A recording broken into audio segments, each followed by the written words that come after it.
Good morning friends, welcome Insta রান্নাঘর থেকে। আজকে নিয়ে এসেছি মাছের মাথা দিয়ে মুগ ডাল নিয়েছি। মুগ ডালটা খালি কড়াইতে একটু ভেজে নিয়ে প্রেসারে সিটি মেরে নিয়েছি। এটা কিন্তু একটা সিটি মারলেই ভালো, একটু যদি চেয়ে চেয়ে থাকে ডালটা সেটাই কিন্তু বেশি ভালো হয়, কিন্তু টিপলে কিন্তু একদম যাতে ভেঙে যায়, নরম হয়ে যায় সেভাবেই ডালটা নিতে হবে। তারপরে হচ্ছে তেলের মধ্যে নুন আর হলুদ দিয়ে মাছের মাথাগুলো ভালো করে ভেজে নেব। এখানে কিন্তু মাছের মাথা খুব ভালো করে ভাজতে হয়, তাহলে ডালটা কিন্তু আরও বেশি ভালো হবে। মাছের মাথাটা দেখো কত সুন্দর করে ভেজে নিয়েছি। তারপরে ওখানে সাইড করে রেখে কড়াইতে দিয়ে দিলাম হচ্ছে গোটা জিরে, শুকনো লঙ্কা আর পেঁয়াজ। ভালো করে ফোড়ন দিয়ে ভালো করে ওটা ভেজে নিতে হবে পেঁয়াজটাকে। গোটা জিরে, শুকনো লঙ্কা আর পেঁয়াজ দিয়েছি। এটা কিন্তু ওই মাছের মাথার সাথে ভালো করে সব একসাথে ভেজে নেব। মাছের মাথাটাও কিন্তু ভেঙে দেব খুন্তি দিয়ে। ভালো লাগলে অবশ্যই কিন্তু বেল আইকনটা একটু প্রেস করবে, আর যদি ভালো লাগে কমেন্টও করো। একবার এইভাবে করে দেখো, দারুণ স্বাদের হয়।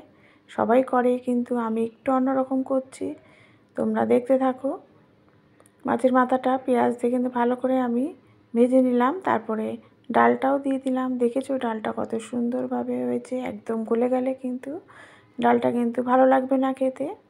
তারপরে পরিমাণ মতো একটু জল দিয়ে দিচ্ছি। দেওয়ার পরে একটু হলুদ দিতে হবে আর একটু চিনি দিতে হবে। দেওয়ার পর ভালো করে আমি ফুটিয়ে নেব এটাকে।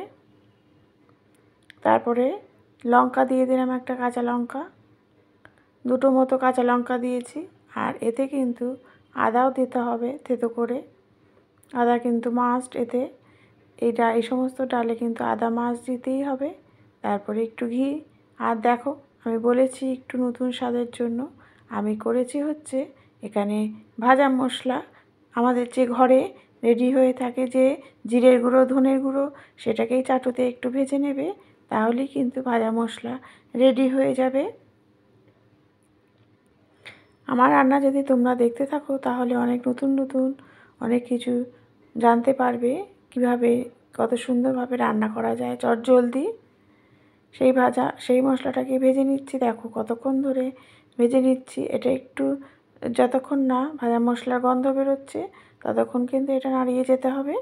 তারপরে এখান থেকে নিয়ে দেখো ডালের মধ্যে দিয়ে দিলাম। এতে কিন্তু স্বাদটা খুব সুন্দর হয়। রেডি হয়ে গেল। Thank you.